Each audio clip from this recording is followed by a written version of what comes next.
रामपाल आ जाओ, रामपाल आ जाएगा, यहीं बैठा दो ना, पीछे बैठा दो, ए पीछे कुर्सी लगा दो। हमारे पत्रकार साथियों,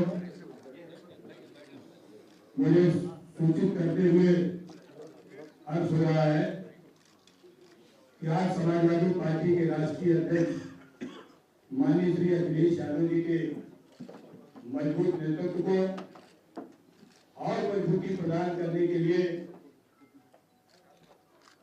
निषाद पार्टी के डॉक्टर संजय निषाद जी और पीस पार्टी के अध्यक्ष महानगर अध्यक्ष माननीय डॉक्टर अयूब जी समाजवादी पार्टी को सहयोग देने के लिए, मजबूती प्रदान करने के लिए हमारे बीच में है और लगातार समाजवादी पार्टी पर समर्थन विभिन्न दलों का, पूर्व विधायक को बुला ले, विभिन्न लोगों का प्राप्त हो रहा है।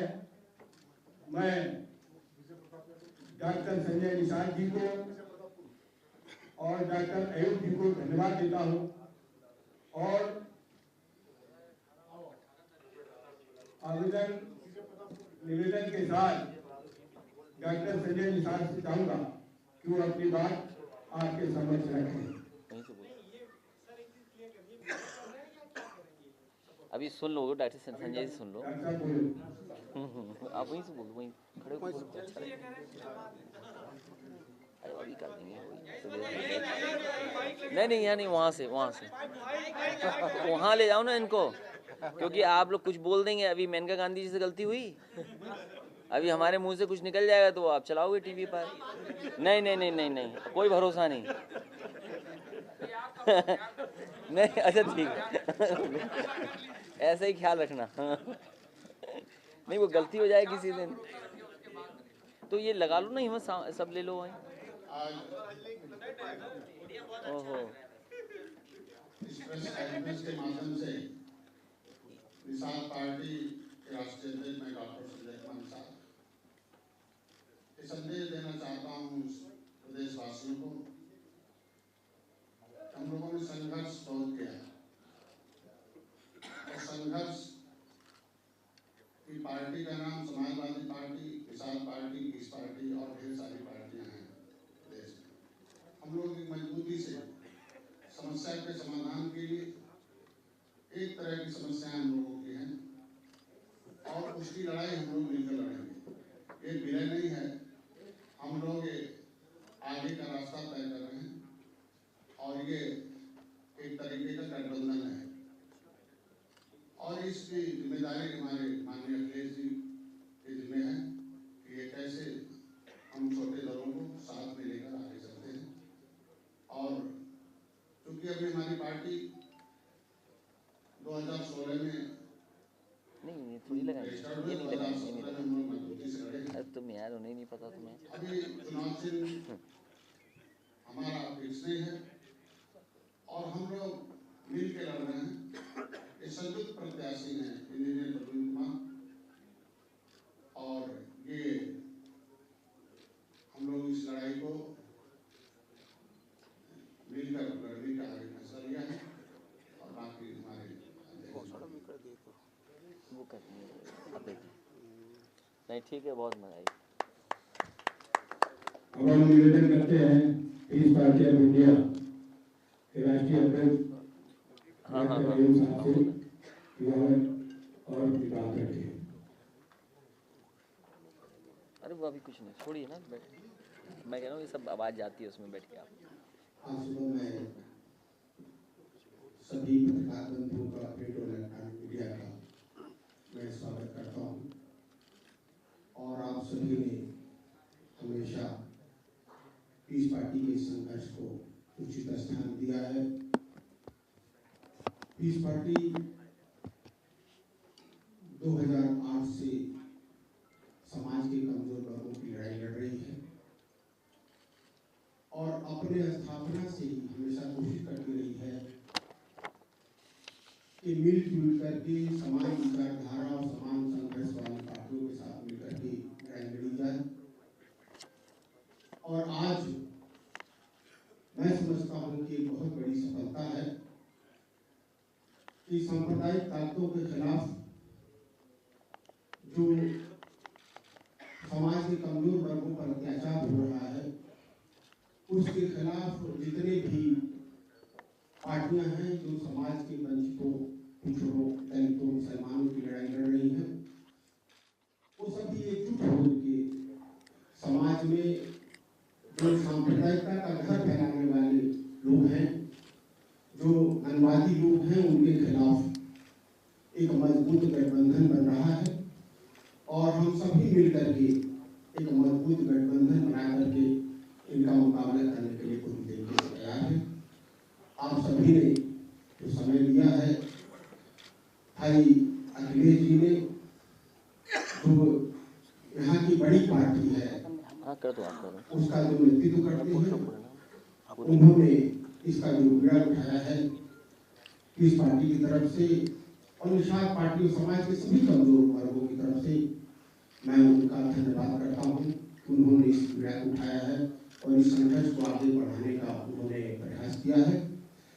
मुझे अल्लाह से दुआ है कि कमजोरों की लड़ाई, उनके हक और इंसाफ की लड़ाई, जो समाज में धर्म और जात के नाम पर जो अत्याचार हो रहा है, जो भेदभाव हो रहा है, उस लड़ाई में हम सभी का संघर्ष कामयाब हो और इस लड़ाई में आप सभी का समर्थन, सहयोग तो जरूरी है।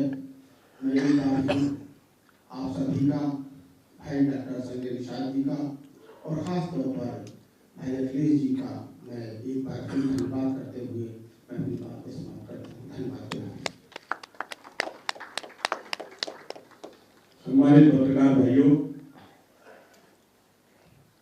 समाजवादी पार्टी के राष्ट्रीय अध्यक्ष माननीय अखिलेश यादव जी की अनुमति से गोरखपुर लोकसभा उपचुनाव के लिए समाजवादी पार्टी इंजीनियर प्रवीण कुमार निषाद को अपना प्रत्याशी घोषित करती है और इनका चुनाव निशान भी साइकिल होगा।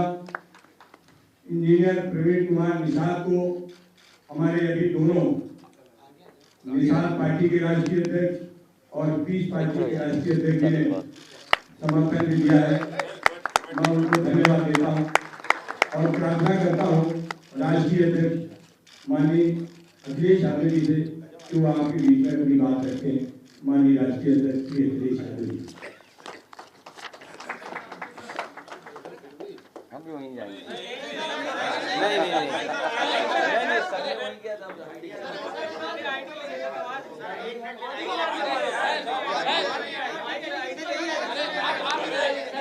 क्या हुआ तो उसका फायदा क्या हुआ? अच्छा ठीक है, लेकिन अगली बार वहीं लगाना है इसको। नहीं वो इसलिए कि देखिए, इसलिए ज़रूरी है वो आप और हम लोगों को समझदार होना चाहिए और ख़ासकर पॉलिटिकल पार्टी के लोगों को और ज़्यादा समझदार होना चाहिए। कभी कभी जो बात कान में कही जाती है वो बात आपके इधर से निकल जाएगी, वहाँ तक पहुँच जाएगी। और अभी जो बात हुई है, हाल ही में जो पीलीभीत वाली बात आई है, वो तो हमने टीवी पे देख लिया। इसे कोई गलती करेगा कैमरे से और माइक्रोफोन से नहीं बच पाएगा। इन दो से बच जाएगा तो मोबाइल से नहीं बच पाएगा, उनसे बच जाएगा कोई तो बीजेपी से कैसे बचेगा, ये सबसे बड़ा सवाल है। इसलिए मैं आज के दिन, आप तो ऐसा कुछ करते नहीं कि आपको बचने की जरूरत है। कोई इंसान ऐसा नहीं जो गलती ना करता हो। हम अपनी गलतियां जानते होंगे, आप अपनी गलतियां जानते होंगे।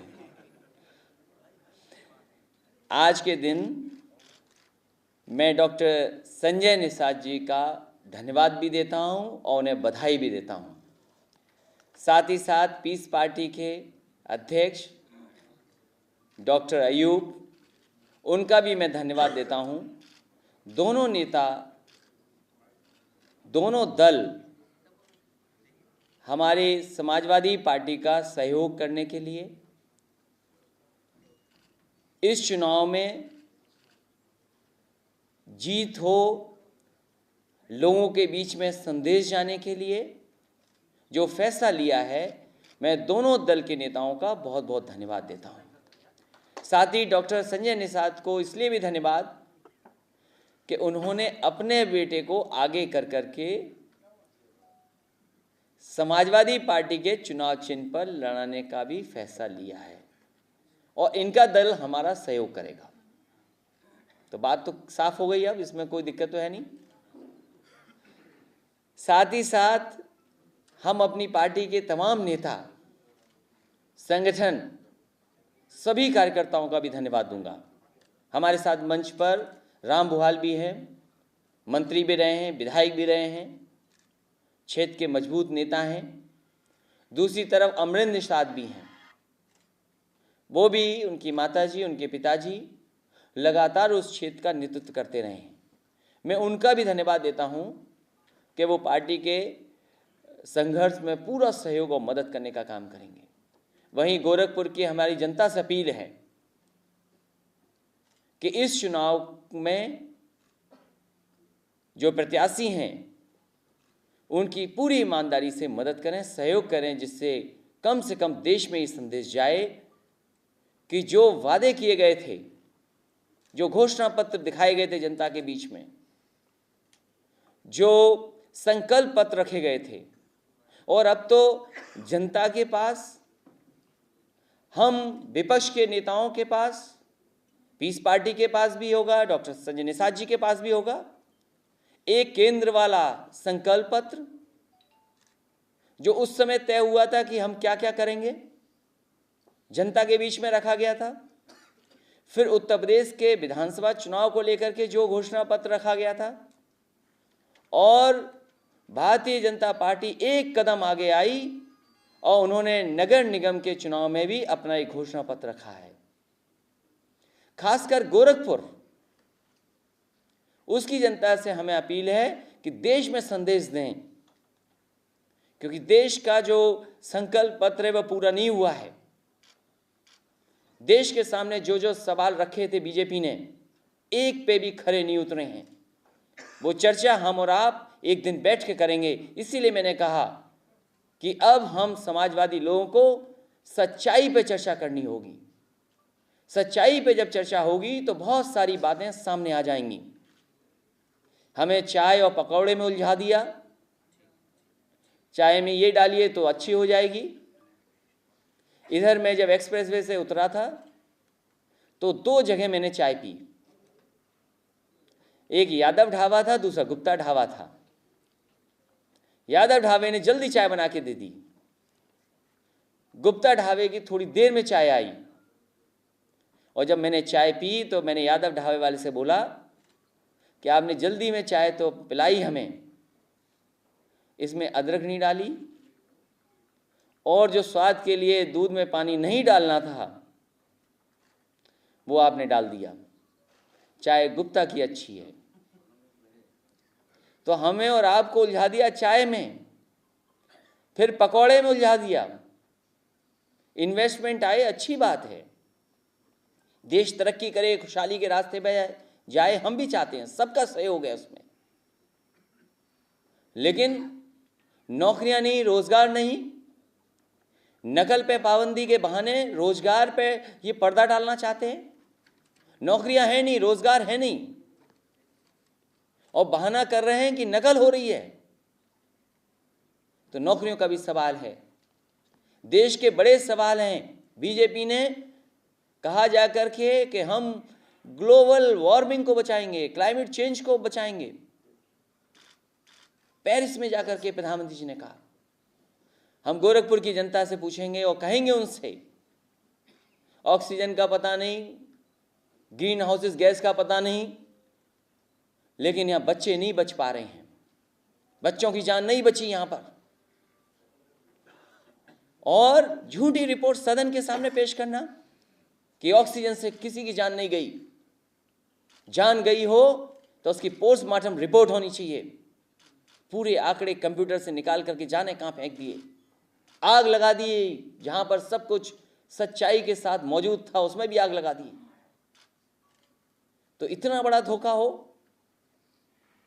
और उज्ज्वला के नाम पर बहुत सिलेंडर बांटे गए, चूल्हे बांटे गए। कुछ चूल्हे जल नहीं पा रहे, सिलेंडर भर नहीं पा रहे हैं। कैसी योजना चलाई, धोखा दिया।